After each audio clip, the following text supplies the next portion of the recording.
Programme night addition में हम आपको खुशामदीद कहते हैं। नाजरीन, तोशाखाना केस में इमरान खान की सज़ा ख़त्म करने की दरख्वास्त पर आज इस्लामाबाद हाई कोर्ट के फ़ैसले की तवक्को की जा रही थी। फ़ैसला भी नहीं आया और इस केस में सज़ा सुनाने वाले जज हुमायूं दिलावर को OSD ज़रूर बना दिया गया है। एडिशनल सेशन जज को एक नोटिफिकेशन के ज़रिए OSD बनाकर हाई कोर्ट रिपोर्ट करने की हिदायत कर दी गई है। इससे पहले तोशाखाना केस की समाअत हुई तो इलेक्शन कमीशन के वकील की तबीयत ख़राब होने की वजह से समाअत पीर तक के लिए मुलतवी कर दी गई। साबिक वज़ीर आज़म की दरख्वास्त पर chief justice Islamabad high court Aamir Farooq और जस्टिस तारिक महमूद जहांगीरी पर मुश्तमिल 2 रुकनी बेंच ने समाअत की।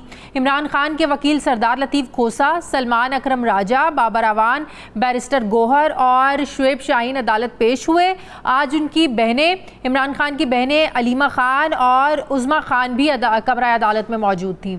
इलेक्शन कमीशन ऑफ पाकिस्तान के वकील एडवोकेट अमजद परवेज़ की जानिब से अपने दलाइल मुकम्मल करने की आज तवक्को थी, लेकिन वो अदालत में आज पेश नहीं हुए और उनके मुआविल वकील ने बताया कि अमजद परवेज़ की तबीयत इंतहाई ख़राब है, इसीलिए मैं पेश हो रहा हूँ। चीफ जस्टिस ने रिमार्क्स दिए कि केस तो अब क्रूशल स्टेज पर है, ये बात गलत है। मुआविन वकील बोले कि ऐसे हालात तो किसी के साथ भी हो सकते हैं, लेकिन साथ ही खड़े लतीफ़ खोसा ने कहा कि जी नहीं, ऐसा किसी के साथ नहीं हो सकता, मेरी भी कल तबीयत ख़राब थी लेकिन मैं तो आया हूँ। चीफ जस्टिस ने कहा कि ये इंतहाई गलत इक़दाम है, मजमूई तौर पर 10 मिनट के दलाइल देने हैं। लतीफ़ खोसा ने कहा कि ये भी सीनियर वकील हैं और वकालतनामा भी है, इलेक्शन कमीशन के अपने वकला मौजूद हैं। लतीफ़ खोसा ने चीफ जस्टिस से मुकालमा किया कि हमने सिर्फ मुआवनत करनी है, बाकी आप अल्लाह को जवाब दे हैं। एक शख्स 20 दिनों से जेल के अंदर है।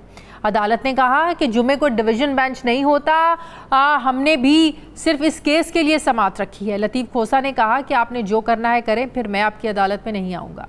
लतीफ़ खोसा ने चीफ जस्टिस से मुकालमा किया कि आप सज़ा मअतली के लिए तैयार ही नहीं, ज़िंदगी और मौत अल्लाह के हाथ में है, लेकिन एक शख्स 20 दिन से जेल में पड़ा हुआ है, क्या ये और 3 दिन मांग रहे हैं? लतीफ़ खोसा ने चीफ जस्टिस से मुकालमा किया कि खुदारा इस इदारे को ऐसा ना बनाए कि आपका मातहत आपकी बात ना माने। चीफ जस्टिस ने कहा कि ट्रायल कोर्ट ने जो किया गलत किया। लतीफ़ खोसा ने कहा कि सुप्रीम कोर्ट कह चुकी है कि इस केस में सुकम मौजूद है, लेकिन आपने जो फैसला करना है करें। इसके साथ ही इस्लामाबाद हाई कोर्ट ने चेयरमैन PTI की सज़ा मअतली के लिए दायर दरख्वास्त पर समाअत पीर तक मुलतवी कर दी। गुज़श्ता रोज़ दौरान समाअत चीफ जस्टिस आमिर फ़ारूक ने रिमार्क्स दिए कि ये डिविजनल बेंच ट्रायल कोर्ट और सुप्रीम कोर्ट के दरमियान एक सैंडविच बन चुका है। इसके अलावा ये मामला सुप्रीम कोर्ट में भी चल रहा है। सुप्रीम कोर्ट ने इस्लामाबाद हाई कोर्ट के फैसले तक इमरान खान की दरख्वास्त पर मजीद कार्रवाई रोक दी, लेकिन इसके साथ सुप्रीम कोर्ट ने अटॉर्नी जनरल पाकिस्तान मंसूर उस्मान अवान को हुक्म दिया कि वो 28 अगस्त तक जेल में चेयरमैन PTI को दी जाने वाली जो सहूलियात हैं कि उसको किस हाल में रखा गया इमरान खान को, इस मुतालिक रिपोर्ट पेश की जाए। वाज़ेह है कि 5 अगस्त को जज हुमायूं दिलावर की कोर्ट ने इमरान खान को सरकारी तहफ़ की तफसीलात छुपाने पर 3 साल कैद की सज़ा सुनाई और फ़ौरन गिरफ्तार कर लिया था। क्या अगले हफ्ते में चेयरमैन PTI को अदालत से रिलीफ मिलने का इम्कान है?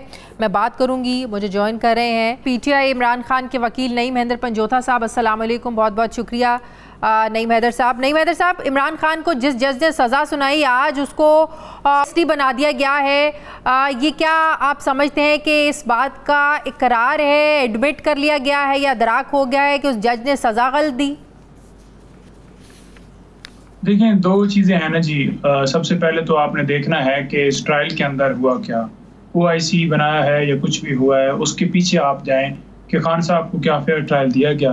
तो वो वाज़ेह है कि हमने दरख्वास्त दी कि आप हमारे केस की समाअत ना करें, उसके बावजूद वो दरख्वास्त भी खारिज की गई और हाई कोर्ट ने भी हमारी दरख्वास्त खारिज कर दी कि जज साहब वही सुनेंगे कि अगर हम ये कहेंगे कि ट्रांसफर किसी और के पास करें तो उनकी क्रेडिबिलिटी के ऊपर वो बात तो ठीक है, जो हुआ फेयर ट्रायल का हक नहीं मिला, गवाहान पेश करने की इजाजत नहीं दी गई, कहा भी गया तो बड़ा कम वक्त दिया गया, वो सारी हिस्ट्री आपको भी पता है, हमें भी पता है। अब ये बताएं कि उस जज के साथ आज जो OSD बनाया गया, जो मेरा सवाल है, क्या ये इस बात का अदराक इस चीज़ को जाहिर करता है कि इस जज ने फैसला गलत दिया था? देखिए, ये चीज़ तो अब जो है लीगल टीम इसके ऊपर पहले बैठेगी, मशावरत करेगी और जो भी फिर उसके हिसाब से बयान आएगा मैं उस हिसाब से दूंगा। पहले मैं बयान नहीं दे सकता। मैंने भी अभी वो लेटर देखा है, अभी WhatsApp के ग्रुप्स में मुझे भी मिला है। तो लेकिन ये है कि इस हुमायूं दिलावर साहब की हद तक आपको पता है कि ये जानबूझकर 3 दफ़ा इनको केस भिजवाया गया। जब एक दफ़ा जज साहब ने फैसला खिलाफ दे दिया तो फिर दोबारा उसके पास भिजवाने की ज़रूरत ही नहीं थी। और तीसरी दफ़ा भी उन्होंने हमें मौका ही नहीं दिया, जो क्वेश्चन उनके सामने रखे गए वो उन्होंने सुनी नहीं। और ये बात सुप्रीम कोर्ट और हाई कोर्ट में दोनों जगहों पे ये बात जो है एडमिट की गई कि वाकई उन्होंने मौका नहीं दिया और जल्दी में फैसला किया। आज हाई कोर्ट के चीफ जस्टिस साहब ने भी कह दिया कि जो गलती ट्रायल कोर्ट से हुई वो मैं नहीं करूंगा। तो लिहाजा चीफ साहब ने अगर उनको जो है आज ये लेटर जारी किया है तो इसके पीछे भी चीफ साहब ने खुद ही उन्हें ये जो है बार बार केस रिमांड किया था। वो अब तो आप लोग चीफ जस्टिस साहब से मुतमईन हैं? इससे पहले आप लोग भी बड़े एतराज़ात थे, आप लोगों के भी तहफ़्फ़ुज़ात थे कि जानबूझकर जो है ना वो इस केस को लटकाया जा रहा है, सज़ा मुअत्तली तो ये छोटी सज़ा है, ये तो ख़त्म भी हो सकती है। पहले तो आप लोगों के भी बड़े एतराज़ात थे, अब आप लोगों को तसल्ली है? बिल्कुल जी नहीं, तसल्ली किसी तरह से तसल्ली नहीं है। खान साहब की तरफ से हमने पटिशन सुप्रीम कोर्ट में भी दायर कर दी है जिसमें हमने यही कहा है कि इस्लामाबाद हाई कोर्ट हमारे केसेस की समाअत ना करे। बेशक पेशावर हाई कोर्ट भेज दी जाए या लाहौर हाई कोर्ट भेज दी जाए, यहाँ से केसेस ट्रांसफर किए जाएं। दूसरे नंबर पर इनके ऊपर रिक्यूजल की दरख्वास्त दी, वो 3 महीने के बाद इन्होंने हमारी खारिज कर दी और हम बारहा ये कह रहे हैं कि हमारे केसेस ना सुने। हमें तो उनसे उम्मीद नहीं है और इस पे कोर कमेटी ने भी वाज़ेह फैसला किया है खान साहब की। आप जजेस को, अदालतों को इतना आप लोग क्यों मतनाज़े बना रहे हैं, क्यों आप लोग इतना कंट्रोवर्शियल कर रहे हैं? पहले जज दिलावर चले वो चीज़ समझ में आती है, अब आप लोग चाहते हैं कि इस्लामाबाद हाई कोर्ट में भी ये आप लोगों के मुकदमात जो हैं वो समाअत नहीं होनी चाहिए, दरखास्तें नहीं लगनी चाहिए। तो क्या कोई अलग अदालतें नहीं आप लोगों के लिए लग सकती, कोई अलग जजेस नहीं आ सकते आप लोगों के लिए? हर अदालत को, हर जज को आप लोग कंट्रोवर्शियल बना रहे हैं। देखें, जो हाई कोर्ट है वहाँ पर 8 के करीब जजेस हैं, ठीक है जी। और अगर एक बंदा जाकर दरख्वास्त देता है कि मेरे केस की समाअत ये जस्टिस साहब ना करें तो उसमें कोई हर्ज नहीं है। और जब अवेलेबल हैं, या तो अवेलेबल ही ना हो या मौजूद ही ना हो तो फिर तो आप कहें। दूसरे नंबर पर जब केस के अंदर फैसले जो हैं वो गलत दिए जाएंगे या इंसाफ नहीं दिए जाएगा, जैसे कि आपने देखा टेरिंग वाइट वाला केस हो, वहाँ पर वेबसाइट से जो है वो अपलोड करके हटा दिया गया। 9 मई को आपके सामने है कि गिरफ्तारी होती है और गिरफ्तारी के बाद जो है वो उसको कहा जाता है कि ये लीगल थी, बाद में सुप्रीम कोर्ट कह देती है अनलीगल है। अब उस टाइम के ऊपर भी जो चीफ साहब हैं उन्होंने वाज़ेह कहा कि मेरे बिल्डिंग के ऊपर जो है वो हमला हुआ है, लिहाजा इसके ऊपर मैं इंक्वायरी जो है करवाऊंगा। अपने रजिस्ट्रार के जरिए जो है वो रिपोर्ट मुझे पेश करेगा और हम उसके खिलाफ एक्शन लेंगे। क्या उसके ऊपर एक्शन हुआ? क्या उसके ऊपर कोई इंक्वायरी हुई? बिल्कुल जो है वो नहीं हुई, बल्कि वो जो है वो डिस्पोज ऑफ हो गई। तो बात यह है कि जब कार्रवाई ना की जाए, जब आप एप्लीकेशन दे के दें और आपको इंसाफ ही ना मिले, और उसके साथ वाज़ेह और मिसालें हैं, जैसे कि हमने ये असल बेसिकली जो तोशा खाना का केस है, ये जो ट्रायल चला है, कंप्लेंट जो जिसके ऊपर ये सजा हुई है, इससे पहले आप चले जाएं तो इलेक्शन कमीशन ने जो फैसला दिया था उसको हमने इस्लामाबाद हाई कोर्ट में चैलेंज किया था। उस फैसले को चैलेंज किया और उसके ऊपर फैसला होना था। अगर उसके ऊपर फैसला हो जाता तो ना ये कंप्लेंट चलती, ना ये सारा प्रोसेस होता, ना जमान पार्क में ऑपरेशन होता, ना फर्द जुर्म उनकी गैर मौजूदगी में लगाया जाता, ना कोई ट्रांसफर की दरखास्त आती और ना आज खान साहब जेल में होते। वो दरखास्त हमने दी थी कि हमारी दरखास्त जो है, क्योंकि हम अपील में गया और हमने इस्तदा की कि उस अपील को डिसाइड किया जाए, तो बजाय ये कि उसको फिक्स किया जाए, उसको ना तो फिक्स किया गया, डिसाइड तो दूर की बात है। फिर हमने कहा कि फिक्स तो कर नहीं रहे तो उसको हम वापस ले लेते हैं, तो इन्होंने हमें वापस लेने के लिए भी इजाजत नहीं दी। आप ये देख लें कि अगर आप किसी जगह पे जाकर दरखास्त देती हैं, कोई भी आपको कंप्लेंट किसी हवाले से, और आप बाद में कहती हैं कि जी नहीं मैं वापस लेना चाहती हूँ, मेरा उसके साथ राजीनामा हो गया या मैं किसी और जगह पे जाऊंगी या मैं इधर नहीं परसू करना चाहती, तो कानूनी तौर पर वो वापस होनी चाहिए और वापस होती है। लेकिन यहाँ पर चीफ साहब ने वो भी हमारी वापस नहीं की। तो जब एक डिस्प्यूट पहले पेंडिंग है और ऊपर आप तो अब आप लोग क्या चाहते हैं कि डायरेक्ट से सारा जो मामला है ये सुप्रीम कोर्ट को सुनना चाहिए? कल भी जो सुप्रीम कोर्ट में समाअत हुई, सुप्रीम कोर्ट में बाकायदा इंतज़ार होता रहा कि हाई कोर्ट का फैसला आ जाए तो वो इस पर समाअत करें। तो ये भी तो एक अनयूजुअल सी चीज़ है ना कि एक मामला जो है वो ऑलरेडी हाई कोर्ट में है, उस पर पैरेलल सुप्रीम कोर्ट में भी जो है ना वो हेयरिंग होना शुरू हो जाती है, सुप्रीम कोर्ट भी उस मामले को डिस्कस करता है। तो इस पर चीज़ पर भी एतराज़ात उठ रहे हैं कि ये भी बहुत अनयूजुअल हो रहा है।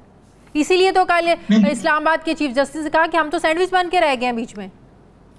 नहीं, सैंडविच की बात नहीं है। हम बेसिकली हाई कोर्ट के ऑर्डर लेकर सुप्रीम कोर्ट में गए थे, उनको चैलेंज किया था और हमने वहाँ पर जो ऑर्डर किए थे, चैलेंज किए थे, उसमें आर्गूमेंट्स करने थे। और जब वहाँ पर बात जो है इस हवाले से भी हुई, हमने दीगर पटिशन भी दी, CM भी फाइल की, मजीद गिरफ्तारी के हवाले से मामला टेकअप हुआ, तो उस जगह के ऊपर ये इलेक्शन कमीशन की तरफ से जो वकील थे उन्होंने खुद कहा कि मामला जो है वो हाई कोर्ट में पेंडिंग है तो वेट कर लिया जाए।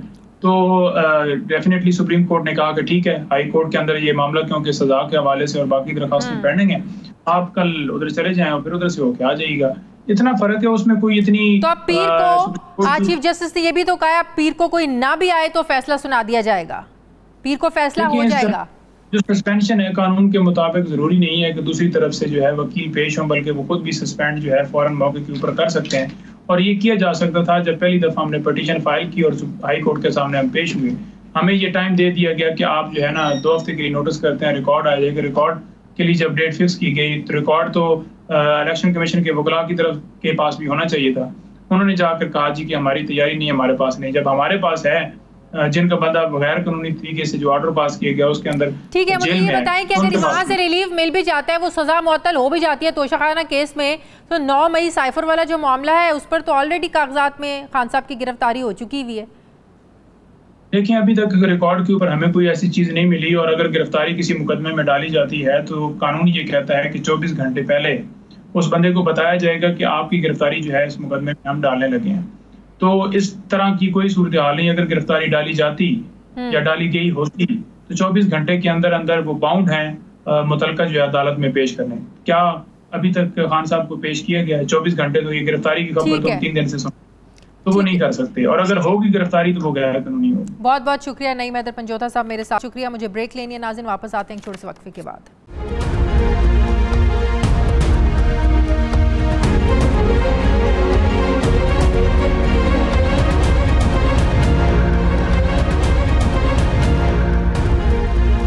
ब्रेक के बाद एक बार फिर से आपको खुशामदीद कहते हैं नाजरीन। तहरीक इंसाफ के बाद पाकिस्तान पीपल्स पार्टी ने भी पूरे मुल्क में बरवक्त यानी 90 रोज़ में आम इंतखाबात कराने का मुतालबा कर दिया है। यह मुतालबा पाकिस्तान पीपल्स पार्टी की सेंट्रल एग्जीक्यूटिव कमेटी की आज की मीटिंग के बाद सामने आया। इस इजलास की सदारत आसिफ जरदारी और बिलावल भुट्टो जरदारी ने की, जिसमें पीपल्स पार्टी के रहनुमाओं का यह मानना था कि इलेक्शन 90 रोज़ में कराने पर आइन वाज़े है। आइन में कहीं नहीं लिखा कि इलेक्शन से पहले हल्का बंदियाँ कराना ज़रूरी है। उन्होंने मशवरा दिया कि हमें बिला वजह इस मुल्क को आइनी बहरान में नहीं धकेलना चाहिए। प्रेस कॉन्फ्रेंस करते हुए सेनेटर शहरी रहमान ने यह वाज़े किया कि पीपल्स पार्टी अपने मुतालिबात इलेक्शन कमीशन के सामने भी रखेगी।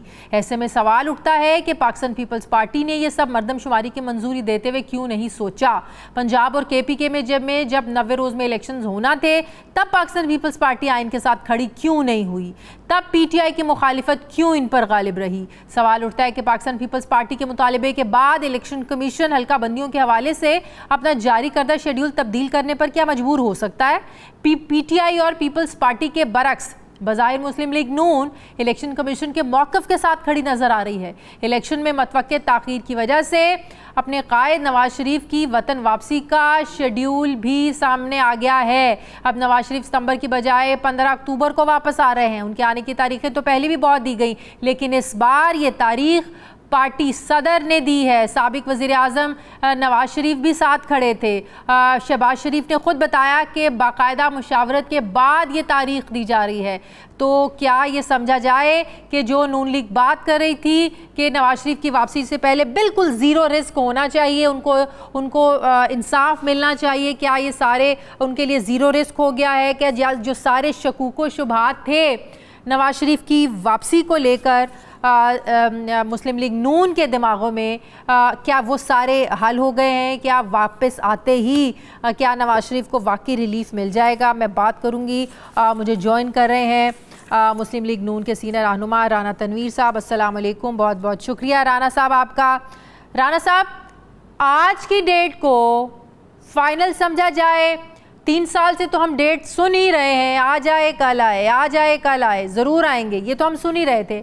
लेकिन आज जब बाकायदा मीडिया के सामने बजाते खुद नवाज शरीफ और शहबाज शरीफ साहब ने बात करी और शहबाज शरीफ ने कहा कि 15 अक्टूबर का तय पाया है हतमी मुशावरत के बाद, तो यही हतमी डेट है नवाज शरीफ की वापसी की? सर देखें, आपने शादी खुद ही जवाब दे दिया है कि आज पहली दफ़ा सदर मुस्लिम लीग नून मियाँ शहबाज शरीफ साहब ने खुद बात की है और साथ कायद मियाँ नवाज शरीफ साहब भी खड़े थे।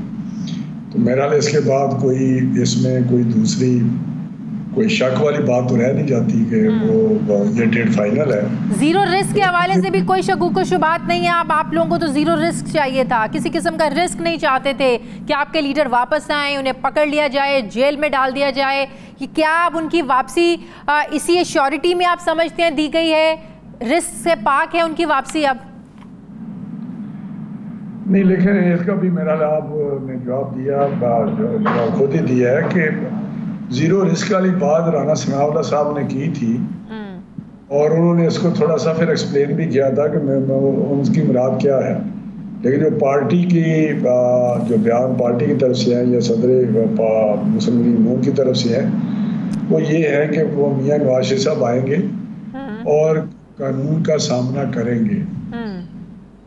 वो देखें, अगर अदालतों के पास केस हैं जो कि आप समझते हैं वो फॉल्स हैं, बेसलेस हैं और वो एक साजिश के तहत सारे काम हुआ था, जिस तरह कामों पे डिस्क्वालीफाई किया गया, लाइफ वो भी लाइफ, ये सारी एक हिस्ट्री है जिसको हम बयान करें किस तरह एक बंदे को पाला गया, तैयार किया गया और फिर उसको इलेक्ट कराया गया और बिठाया गया और उससे पहले मियां नवाज शरीफ साहब को पॉलिटिकली आउट किया गया, डिस्क्वालीफाई किया गया और कन्विक्ट भी किया गया।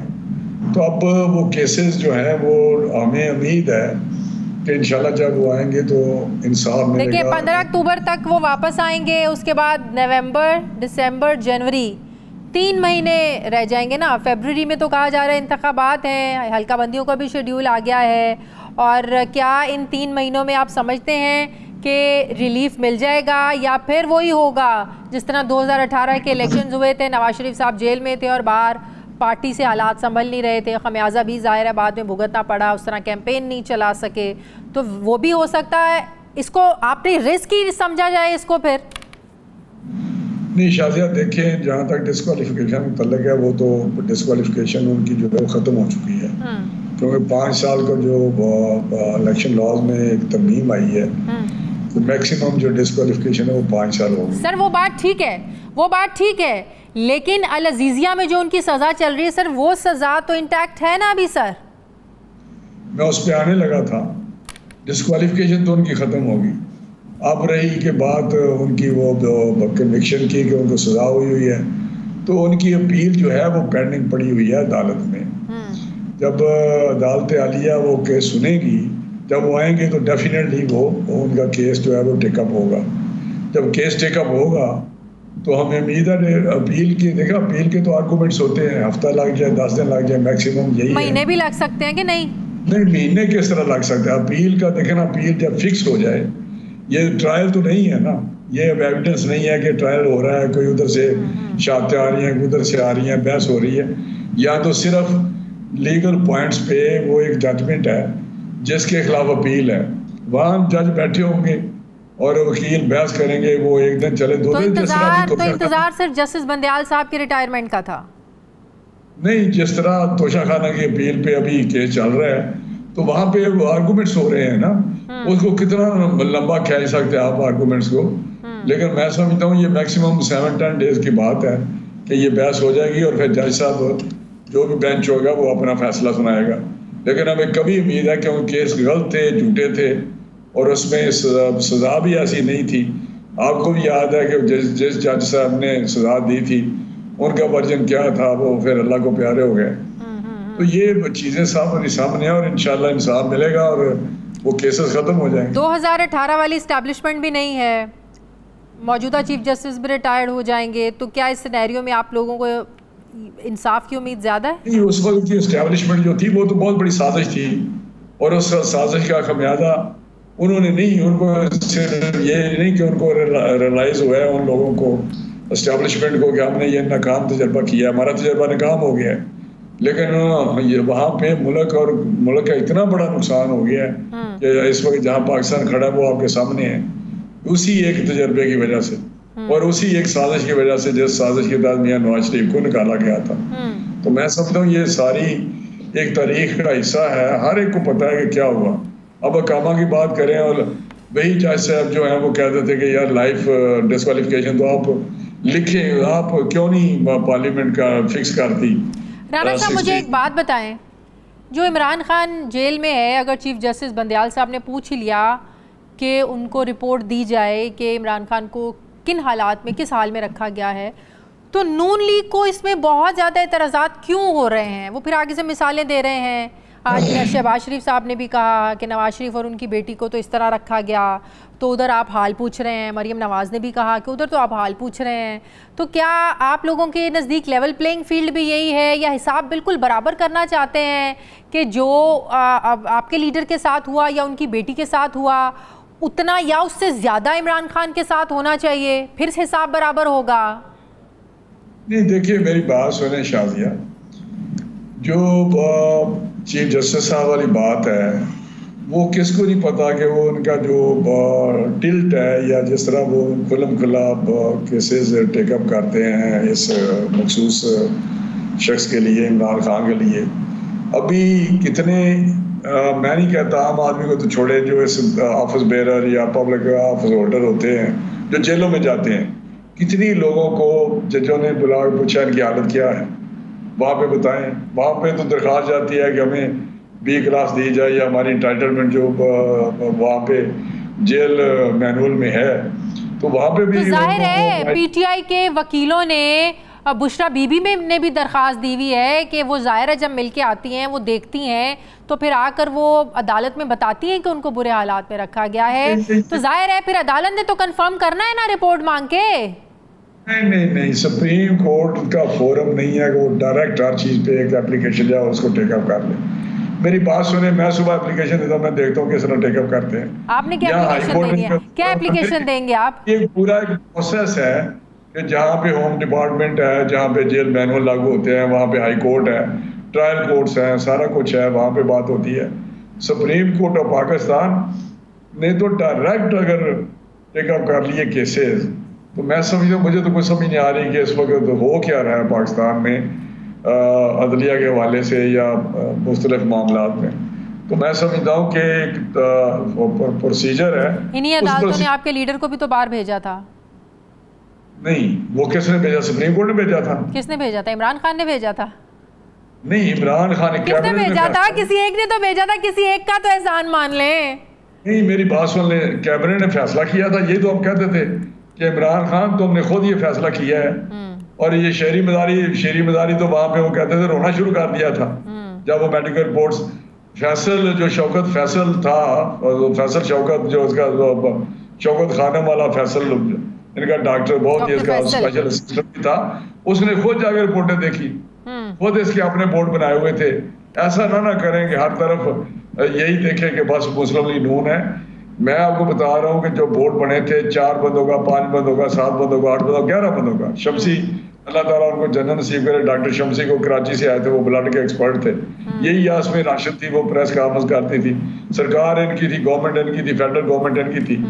तो ये तो मैं समझता हूँ इस तरह थोड़ी चीजें होती हैं कि आप बिल्कुल हर चीज को मलिया भेंट कर दें और कहेंगे जी नहीं इनको फेवर की गई है। ठीक है, जाते जाते जरा ये बता दें, क्या पाकिस्तान पीपल्स पार्टी अब सियासत कर रही है?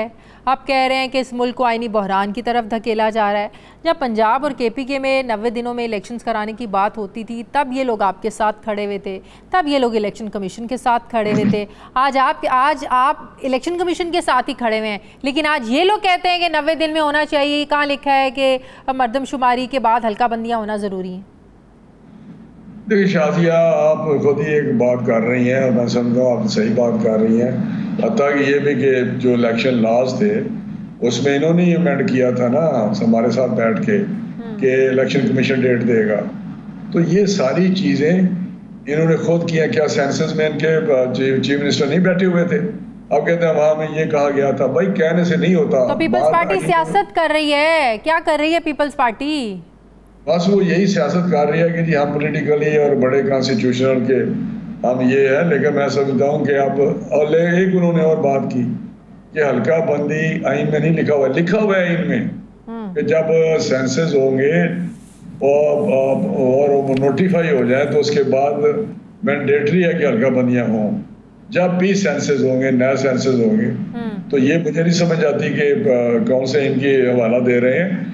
लेकिन बात यह है कि एक प्रोसेस शुरू हो गया है जो उन्होंने 14 दिसंबर को कहा कि हम 25 करेंगे डिलिमिटेशन, जो डिलिमिटेशन हैं।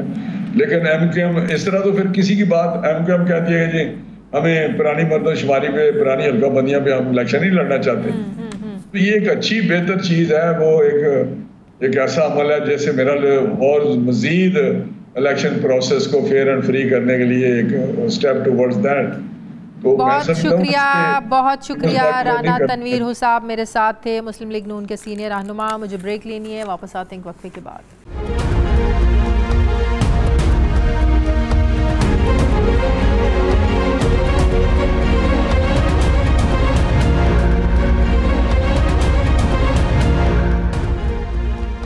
ब्रेक के बाद एक बार फिर से आपको खुशामदीद कहते हैं नाज़रीन। सदर मुमलिकत के दस्तखतों के बगैर आर्मी एक्ट और ऑफिशियल सीक्रेट एक्ट कानून बना के नहीं, इस तनाज़े का फैसला अभी तक हुआ नहीं कि सदर पाकिस्तान के आम इंतखाबात कराने की तारीख देने या ना देने के इख्तियार पर एक बार फिर से सवाल खड़ा हो गया है।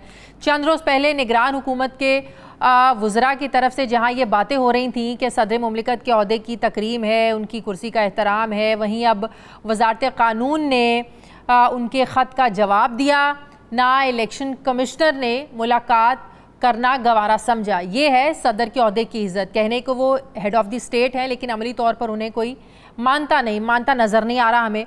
अगरचे सदर पाकिस्तान का अहदा गैर सियासी है, लेकिन ये बात भी किसी से ढकी छुपी नहीं है कि डॉक्टर आरिफ अलवी तहरीक इंसाफ से ही इस अहदे पर आए थे और उन्हें भी रियासत के बहुत से इदारे उसी नज़र से देख रहे हैं। यही वजह है कि अपने सेक्रेटरी की तब्दीली का मामला हो या मुख्तलिफ बिलों को वापस भेजने के अहकामात का तनाज़ा, वो पिछले एक हफ्ते से पाकिस्तानी मीडिया की हेडलाइंस बने हुए हैं।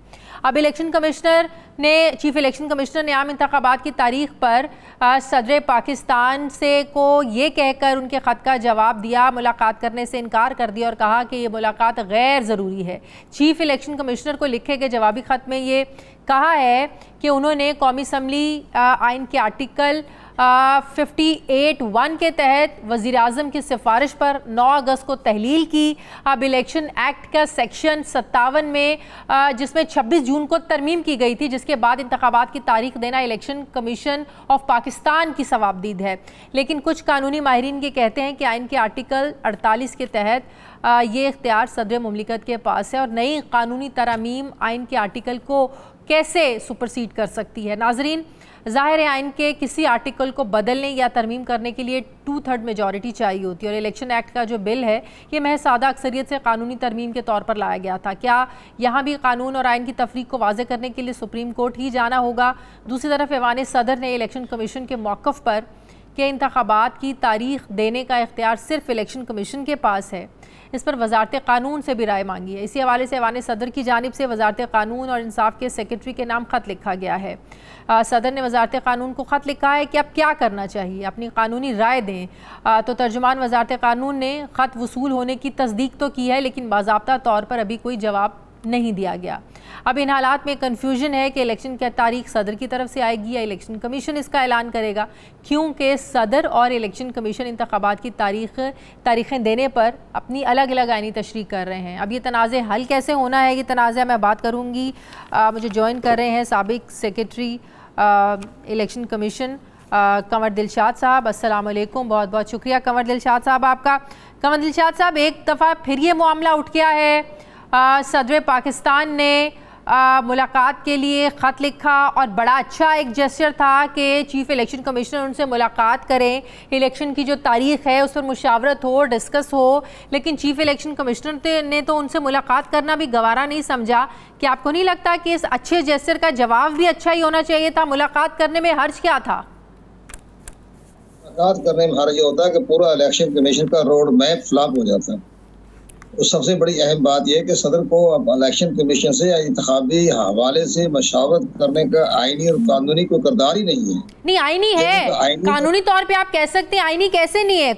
आइन का आर्टिकल 58 है, उन्होंने नहीं मैं बताता हूँ। ये हमारे वकला हजरात आप अपनी मर्जी की इंटरप्रिटेशन करते हैं। मैं इसकी इंटरप्रिटेशन ये है कि जो कौमी असम्बली को तहरीर किया गया प्राइम मिनिस्टर की एडवाइस पर 9 अगस्त को, उन्होंने आर्टिकल 58(1) के तहत किया। हाँ। आर्टिकल 58(1) में सदर का कोई किरदार नहीं था तारीख देने पर। अगर ये असम्बली तहरीर होती आर्टिकल 48 के तहत तो फिर सदर मुल्क को तारीख देने का बाकायदा आईनी हक हासिल था। जब सदर को पता था, सदर को ये चाहिए था करना कि जब आर्टिकल 58(1) के तहत कौमी असम्बली को तहरीर किया तो नीचे एक लाइन लिख देते, पता नहीं उनकी अंग्रेजी इतनी कमजोर क्यों है, एक लाइन लिख देते कि जनाब आर्टिकल 48 सब सेक्शन 5 को भी मद्देनजर रखा जाए, बस खत्म हो जाता सारा मामला। बिना खत लिखने दूर पेश आती, पर एक आईनी बहरान पैदा हो जाता, पैदा होता रहता। सदर साहब का क्या ताल्लुक था? अब सदर साहब ने आर्टिकल 48 की शिक 5 क्या सदर को इंतखाबात की तारीख देने का इख्तियार नहीं देती? सदर को आइन का नई जो सूरत हाल पैदा हुई है, पार्लियामेंट एक्ट की जो तरमीम आया है उसमें दस्तखत की है सदर साहब ने। यही बात सुने यही बात, जब आर्टिकल 48 की शिक 5 सदर को इंतखाबात की तारीख का हक हासिल है, उनको हक देता है आइन, तो भले ही आपने इलेक्शन एक्ट में तरमीम कर दी, आप कानून ले आए, लेकिन वो आइन को तो किसी भी किस्म का कानून ओवर रूल तो नहीं कर सकता, सुपरसीड तो नहीं कर सकता सर। उनको सदर साहब को ये चाहिए था कि इलेक्शन कमीशन पाकिस्तान को इंतखाबी तारीख के हवाले से दिए बगैर उनसे कहते हैं कि जनाब आप इलेक्शन का रोड मैप तैयार कर रहे हैं तो आप हमारे साथ चाहे ये हम आपको सारी बातें हमें बताएं। जिस तरह चीफ जस्टिस को इलेक्शन कमीशन पाकिस्तान ने तमाम सूरत हाल से आगाह किया, तमाम आर्टिकल कवानीन के हवाले से उनको आगाह किया, वो खामोश रहे। चीफ जस्टिस पाकिस्तान को तरीका कार होता है, प्रोटोकॉल होता है, वो खामोश रहते हैं। तो कमर दिलशाद साहब मेरे ख्याल में उन्होंने डिस्कशन के लिए बुलाया था, मुशावरत के लिए, इलेक्शन के हवाले से मुशावरत के लिए बुलाया था सर।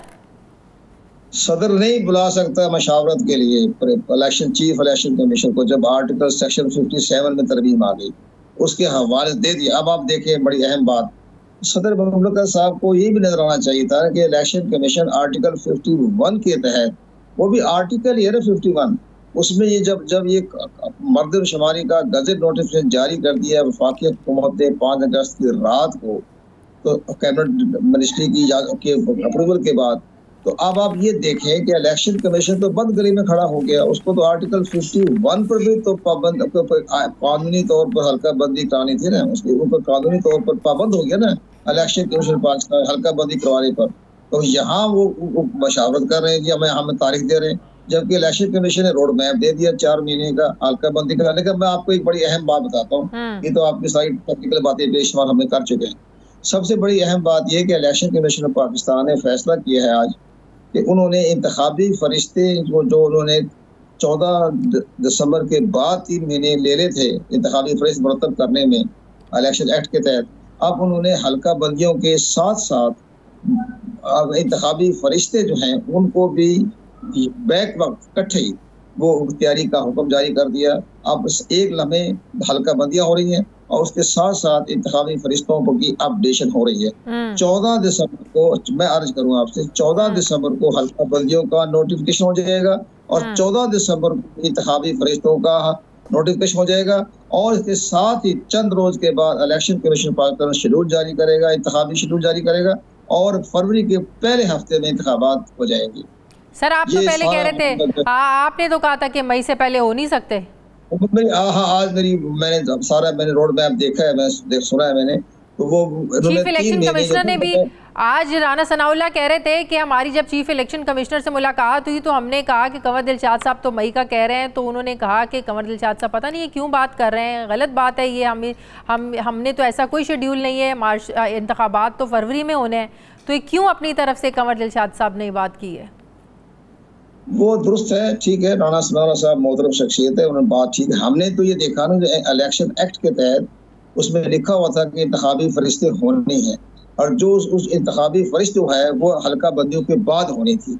हमने उस पॉइंट ऑफ व्यू से शेड्यूल कहा कि जो कि इलेक्शन कमीशन के इंतखाबी फरिश्ते भी बनेगी और इसके बाद हल्का बंदी भी होगी। लेकिन आज इलेक्शन कमीशन ने फैसला किया कि हम इंतखाबी फरिश्ते भी साथ बनाएंगे और हल्का बंदी भी साथ करेंगे ताकि वो 3 महीने का जो आ रहा था गैप खत्म हो गया। लेकिन अब जब पीपल्स पार्टी मैदान में आ गई है, पीपल्स पार्टी ने तो नई हल्का बंदियों की मुखालिफत ही कर दी है।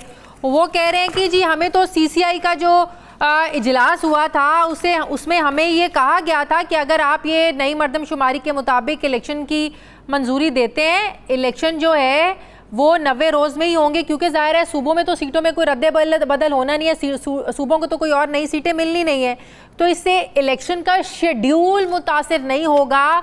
ये CCI के इजलास में पीपल्स पार्टी कहती है उन्हें ये कहा गया था, ये बावर कराया गया था, तो लिहाजा ये जो अब इलेक्शन कमीशन ने शेड्यूल दिया ये गलत है और इलेक्शन कमीशन आईनी बहरान पैदा कर रहा है। ज़ाहिर है, ठीक है, पीपल पार्टी का अपना एक मुकाम है, पाकिस्तान की सफ़े अव्वल की जमात है, अगर उन्हें तहफ़्फ़ुज़ात हासिल हैं तो ये सारे अपने तहफ़्फ़ुज़ात जो हैं वो चीफ इलेक्शन कमिश्नर और इलेक्शन कमीशन पाकिस्तान के सामने पेश करें, क्योंकि मुश्तरका मफादात कौंसिल में तो इनकी मुराद अली शाह साहब बतौर चीफ मिनिस्टर सिंध वहाँ मौजूद थे, उन्होंने ये कह दिया था कि भी हम दस्तखत कर दिए। उनको देखना चाहिए था इसके साइड इफेक्ट क्या होने वाले, हल्का बंदियां भी होनी है। जब उन्होंने साइड इफेक्ट नहीं देखे तब वो चीफ इलेक्शन कमीशन तो मजबूर हो गए ना, आइन के आर्टिकल 51 के तहत हल्का बंदी तो लाजमी करानी पड़ेगी। उसमें अगर एक्ट होता, रूल होता तो तरमीम हो सकती थी, ऑर्डिनेंस आ जाता, लेकिन यहाँ तो वो मामला नहीं है। यहाँ तो ज़ाहिर एक आइन का हिस्सा बन गया ना वो उनका फरमान जो था मर्दमशुमारी का नोटिफिकेशन, तो यहाँ तो इलेक्शन कमीशन पाकिस्तान मजबूर हो गया। इस लिहाज से भी ये चाह रहे हैं कि इलेक्शन कमीशन पाकिस्तान ने बड़ा सा फैसला किया कि इंतखाबी फरिश्ते भी साथ बन रही हैं और हल्का बंदी भी साथ बन रही है। अब ये 3 महीने का जो हमने पहले शेड्यूल हमने इलेक्शन एक्ट देख के मैंने बात की थी ना, ठीक है, ऑनरेबल CC सर का जो रिमार्क्स है दुरुस्त है, हमें तो इलेक्शन एक्ट को देखा था मैंने। अब उन्होंने पीछे हट गए हैं, उन्होंने कहा नहीं हम साथ साथ मिलाएंगे, बैक वक्त तो ये बात तय है कि फरवरी में इलेक्शंस होने जा रहे हैं, फरवरी से आगे नहीं होंगे इलेक्शन। अगर बकौल आपके इंतखाबी फहरिस्तें और हल्का बंदियां बैक वक्त एक साथ होंगी, एक तरफ हल्का बंदियों का काम हो रहा होगा, दूसरी तरफ इंतखाबी फहरिस्तों का, और ये 14 दिसंबर तक ऑब्वियसली फिर सारा मुकम्मल हो जाएगा, तो फरवरी तक इंतखाबात, इसका मतलब तय है अब। जब बिल्कुल ये हमें जो खबरें मिल रही हैं उसमें यह है कि ये फरवरी के पहले हफ्ते में इंतखाबात हो जाएंगे, ताकि मार्च में जो सेनेट का जो है उस पर असर ना पड़े, पहले हो तमाम इंतखाबात मुकम्मल हो जाएंगे। ठीक है, बहुत बहुत शुक्रिया कंवर दिलशाद साहब मेरे साथ, थैंक यू, बहुत शुक्रिया। मुझे ब्रेक लेनी है, नाज़रीन वापस आते हैं वक्फे के बाद।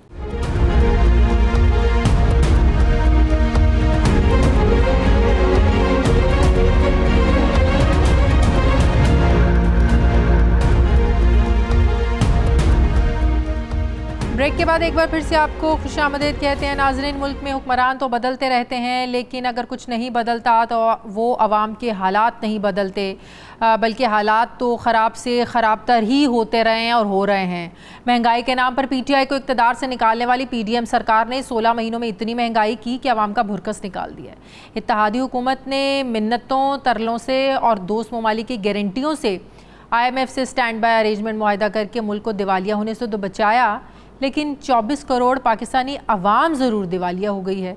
अब इत्तेहादी हुकूमत के जाने पर अवाम की निगरान हुकूमत से कुछ छोटी छोटी उम्मीदें थीं, लेकिन बज़ाहिर निगरान हुकूमत भी अवाम पर गिराही गुजरती नज़र आ रही है। निगरान हुकूमत ने आते ही पहले हमने देखा पेट्रोल डीज़ल में की कीमतों में 20 रुपये इजाफा किया और अवाम को बताया कि अब हम आए, अब हमारी बारी, आप तैयार रहें। बिजली के फ़ी यूनिट को भी 5.5 रुपये बढ़ा दिया। इलेक्शन का तो पता नहीं कब होते हैं, लेकिन निगरानों की निगरानी में गिरानी तेज़ी से ज़रूर बढ़ रही है। तजुर्बाकार से सागदार के बाद ज़्यादातर टेक्नोक्रेट्स पर मुश्तमिल निगरान हुकूमत भी डॉलर के सामने बेबस है। निगरान हुकूमत के 10 दिनों में, सिर्फ 10 दिनों में डॉलर 15 रुपये महंगा हो गया है, जिसकी वजह से मुल्क की तारीख में पहली बार डॉलर इंटर बैंक में ट्रिपल सेंचुरी क्रॉस कर गया है। ओपन मार्केट में डॉलर 315 पर ट्रेड कर रहा है। डॉलर के मुकाबले में रुपए के डीवैल्यू होने से मुल्क में एक बार फिर महंगाई का तूफ़ान है। अवाम परेशान है, 2 वक्त की रोटी को पूरा कैसे करें। कहा जा रहा था कि टेक्नोक्रेट्स का निगरान सेटअप आएगा तो हालात बेहतर होंगे, लेकिन क्या वजह है कि मौजूदा निगरान हुकूमत अभी तक इस तरह का कोई रिलीफ प्रोग्राम नहीं ला सकी है। सवाल ये भी है कि क्या ये हकीकत है कि गुज़श्ता IMF मुआहदे के लेटर ऑफ इंटेंट में हम लिख कर दे चुके हैं कि पाकिस्तान में 1 लीटर पेट्रोल $1 का होगा। क्या नए आर्जी IMF मुआहदे में भी यही शर्त लागू है कि पेट्रोल की फ़ी लीटर कीमत $1 की जाएगी? क्या आने वाले दिनों पर पेट्रोल की भी ट्रिपल सेंचुरी होने वाली है? IMF जहां पाकिस्तानी हुकाम को डॉलर जो है वो बेलगाम छोड़ने का कह रहा है, वहीं निगरान हुकूमत से गैस सेक्टर के गर्दिशी कर्ज़ों से मुतालिक भी शराइत जो हैं उस पर भी सख्ती से अमल दरामद की डिमांड की जा रही है। पेट्रोल महंगा हुआ, अब बिजली महंगी है, अब गैस की बारी है। सवाल ये है कि क्या महंगाई पर महंगाई करते जाने से मुल्क की मैशत संभल जाएगी। मैं बात करूंगी माहिर मौशियात डॉक्टर आबिद सुलेहरी साहब मुझे ज्वाइन कर रहे हैं। अस्सलाम वालेकुम, बहुत बहुत शुक्रिया डॉक्टर साहब आपका। डॉक्टर साहब, हर बंदा जो है वो महंगाई से इतना परेशान है, ख़ासकर अब बिजली के बिल देना लोगों के लिए इतना मुश्किल हो गया है कि लोगों को समझ नहीं आता है कि घर के खर्चे पूरे करें, बच्चों के स्कूलों की फ़ीसें दें, या उनको 2 वक्त की रोटी दें, या उनको एक पंखा चलाने दें। हम लोग हज़ारों रुपए बिल आ रहा है, एक एक पंखा भी जिनका चलता है उनको भी इतना बिल आ रहा है। ये निगरान हुकूमत के हाथ में कुछ है या अभी IMF का किया ही भुगतना पड़ेगा? ये शाजिया हम अपना किया भुगत रहे हैं, और बुनियादी तौर पे ये जो एनर्जी सर्कुलर डेट है ये पिछले कोई 20 सालों का जो एक्यूमुलेटेड खसारा है उसको चंद महीनों में पूरा करने की कोशिश की जा रही है। जाहिर है कि एनर्जी सर्कुलर डेट को मैनेज करना बहुत ज़रूरी था। जो निगरान हुकूमत होती है उसके लिए थोड़ी सी जो आसानी ये होती है कि उसको किसी इलेक्शन में नहीं जाना, उसको वोटर्स का सामना नहीं करना पड़ना, तो वो तमाम तो उनके लिए सारे इस तरह के इकदाम करना बड़ा आसान होता है। उनसे किसने पूछना है, उन्होंने कौन सा आवाम के पास जाना है? So they can do। ये वो तमाम स्टेप्स हैं जो कि सियासी हुकूमतों को असल में कर लेने चाहिए थे, लेकिन चूंकि उन्होंने नहीं किए, उन्होंने इसको निगरानों पे छोड़ा। तो एक जो इस वक्त इम्पोर्टेंट निगरान हुकूमत की जिम्मेदारी है, पहली जिम्मेदारी ज़ाहिर है इलेक्शन करवाना, और दूसरी जिम्मेदारी जो बैन अल-अक़वामी मुआहदे हैं उनकी पासदारी करना, जो कि इस दफ़ा स्पेशल आइन में तरमीम करके निगरान हुकूमत को पॉलिसी साजी का हक दिया गया। और हमें यह बात जहन में रखनी चाहिए कि ये बिल्कुल मुश्किल वक्त है, और यकीनन इससे सभी अवाम ख्वास जो हैं वो तंग हो रहे हैं। लेकिन इससे भी जो एक मुश्किल सूरत हाल थी वो खुदा न खास्ता दिवालिया होना था मुल्क का, और निगरान हुकूमत की जो दूसरी बड़ी जिम्मेदारी है वो IMF के स्टैंड बाई एग्रीमेंट पे मनवान अमल करना है और करवाना है, ताकि वो तो करवा रहे हैं। बिजली महंगी हो रही है, आपके गैस महंगी होने जा रही है, वो तो अमल दरामद करवा रहे हैं। अमल दरामद करने के अलावा चारा कोई नहीं है। मुझे ये बताएं कि डॉलर जो अब 315 पर ट्रेड कर रहा है, क्या ये हमने दरामदात से जो पाबंदी हटाई, डॉलर बाहर जा रहा है, इसलिए हमारा पैसा डीवैल्यू हो रहा है, पैसे पर दबाव आ रहा है? देखिए, इस वजह से भी आ रहा है। इसकी एक वजह यह भी है कि IMF के प्रोग्राम में हमने कमिट किया कि ओपन मार्केट का रेट और जो इंटर बैंक रेट है उसका फ़र्क जो है वो एक ख़ास लिमिट रखी 1.25% के, उससे ज़्यादा का फ़र्क नहीं होगा। जैसा कि हमने स्टैंड बाई एग्रीमेंट आने से पहले देखा 30-30, 40-40 रुपए का फ़र्क आ रहा था मार्केट में, ओपन मार्केट और ग्रे मार्केट में।